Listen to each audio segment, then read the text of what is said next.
Olá, meus amores, boa noite. Que a paz de nosso Senhor Jesus Cristo esteja no coração de cada um de nós. Mais um momento de paz, mais um momento para estarmos juntos, orando, estudando, compartilhando e trazendo para os nossos corações a paz necessária. Ontem nós encerramos a leitura do livro 2, capítulo 2, dos livros dos Espíritos.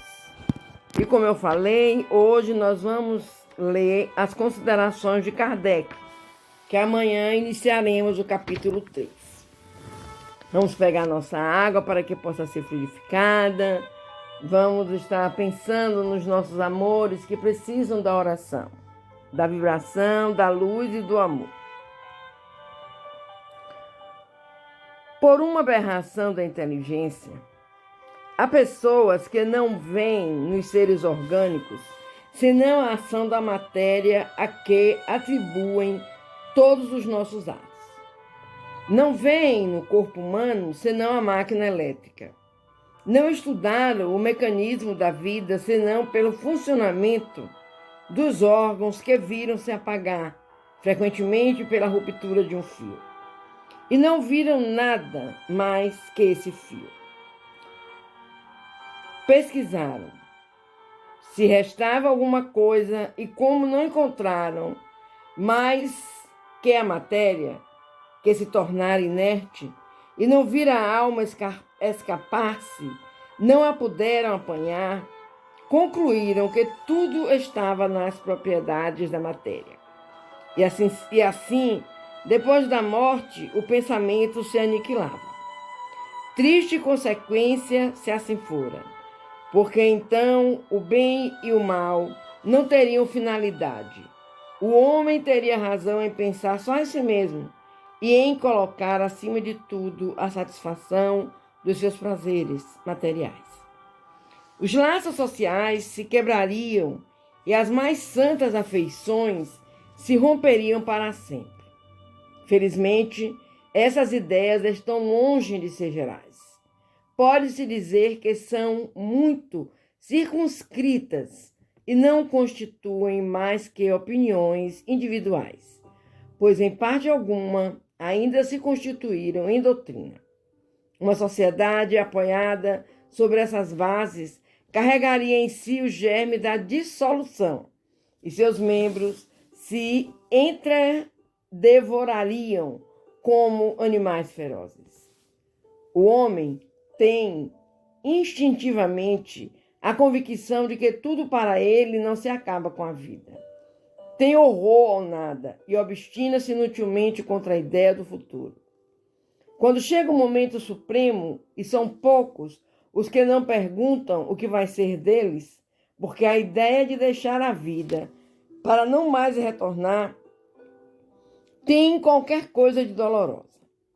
Quem poderia, com efeito, encarar com indiferença uma separação absoluta, eterna, de tudo que é amor? Quem poderia ver, sem pavor, abrir-se diante de si o abismo imenso do nada? Onde virão se dissipar para sempre todas as nossas faculdades, todas as nossas esperanças, e se dizer: o quê? Depois de mim, nada, nada mais que o vazio, tudo acabado para sempre. Ainda alguns dias e minha lembrança terá se apagado da memória daqueles que me sobreviveram, e bem cedo não restará nenhum traço de minha passagem sobre a terra. O homem que fiz será esquecido pelos ingratos que eu servi, e nada para compensar tudo isso. Nenhuma outra perspectiva que aquela do meu corpo roído pelos germes. Este quadro não tem alguma coisa de apavorante, de glacial. A religião nos ensina que não pode ser assim, e a razão nos confirma, mas esta existência futura, vaga e indefinida, não tem nada que satisfaça o nosso amor pelo positivo, sendo que para muitos a origem da dúvida. Temos uma alma, mas o que é a nossa alma? Ela tem uma forma, uma aparência qualquer? É um ser limitado ou indefinido? Alguns dizem que é um sopro de Deus, outros que é uma centelha, outros ainda uma parte do grande todo, o princípio da vida e da inteligência. Mas, de tudo isso, o que aprendemos? Que nos importa ter uma alma, se depois da morte ela se confunde na imensidade como as gotas d'água no oceano. A perda da nossa individualidade não é para nós como nada? Disse que ela é imaterial, mas uma coisa imaterial não tem proporções definidas e para nós representa nada. A religião nos ensina também que seremos felizes ou infelizes segundo o bem ou o mal que houvermos feito. Mas em que consiste essa felicidade que nos espera no seio de Deus? É a beatitude, uma contemplação eterna, sem outra finalidade que cantar louvores ao Criador? As chamas do inferno são uma realidade ou um símbolo? A própria igreja o entende como um símbolo. Mas quais são esses sofrimentos? Onde está o lugar do suplício? Numa palavra que se faz, que se vê nesse mundo, que nos espera a todos, disse que ninguém voltou para nos prestar contas.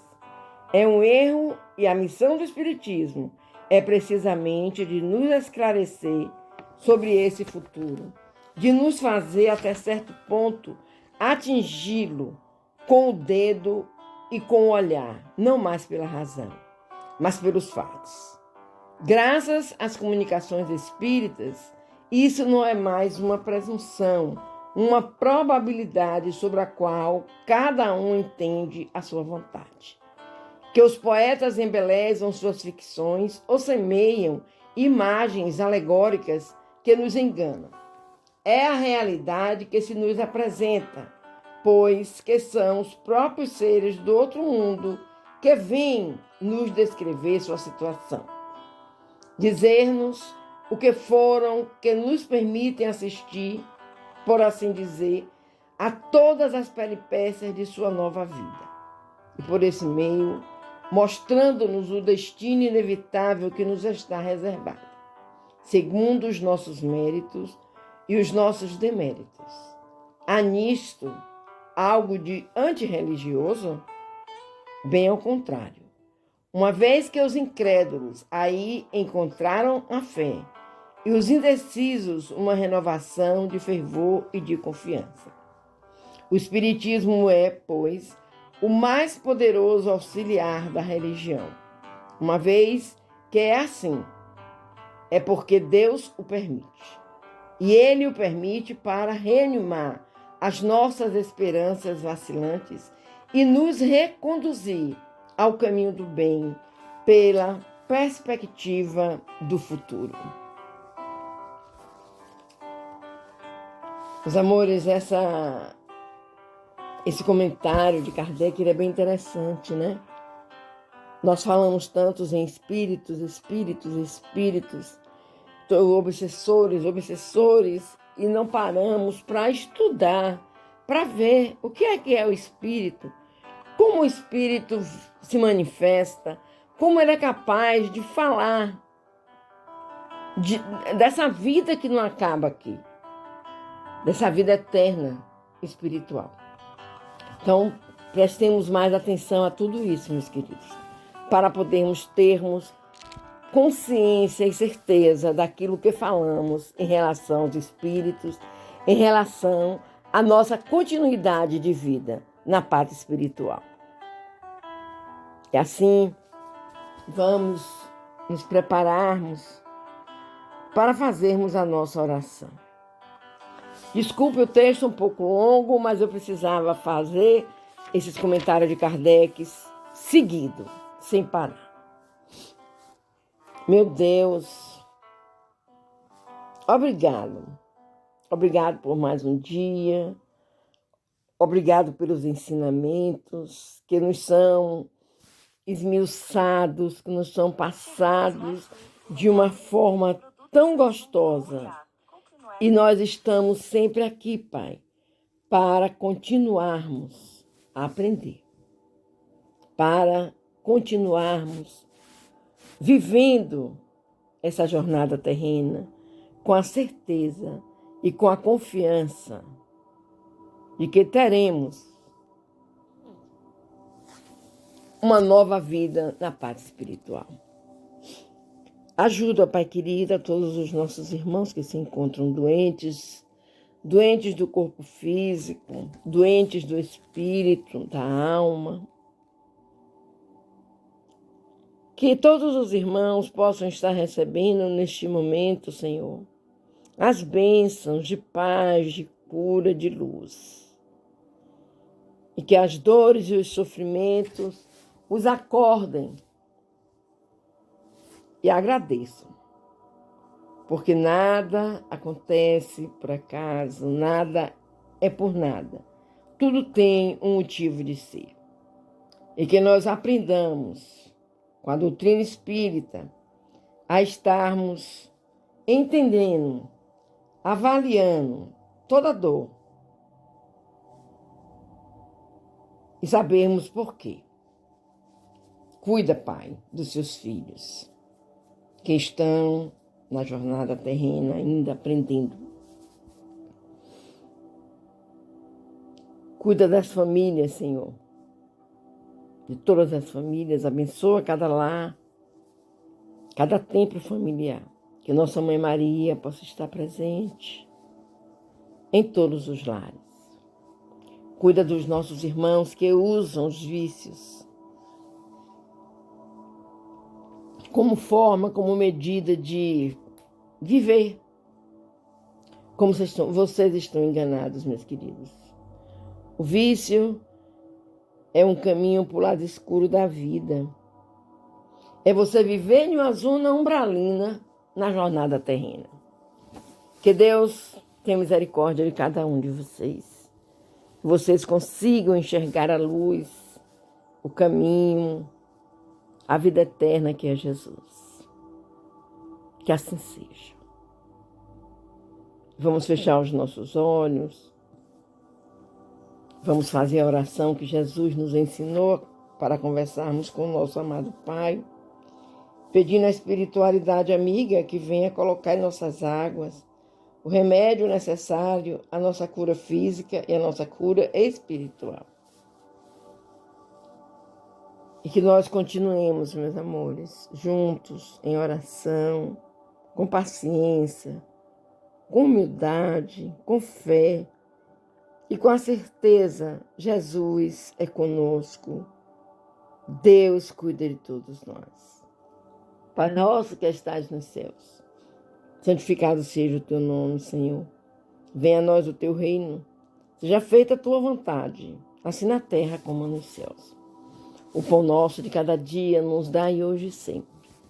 Perdoa, Pai querido, as nossas ofensas, assim como nós perdoamos a quem nos tenha ofendido. Não nos deixeis cair em novas perturbações, mas livra-nos, Senhor, de todo mal. Cuida de nós, Pai, cuida de nós, pois teu é o poder, o reino, a honra e a glória por toda a eternidade. Que assim